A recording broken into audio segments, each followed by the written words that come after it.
कि गलतियों से हम ना इसको प्लेन रखिए, इसको प्लेन रखिए, अरे कहब तो के रानी कहेंगे नहीं। देखिए दरभंगा के लोग बड़ी सीधा होने जा कि गलतियों से हम ना कहब तो के रानी तब बस कुबेर छूके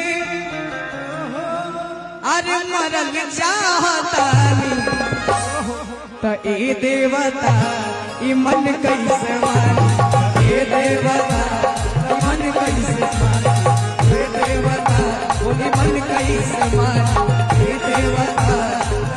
एक सेकंड देखा, अभी तू छोट बड़ा तो तारा के ना कम ई बात तारा पर सूट नहीं करत।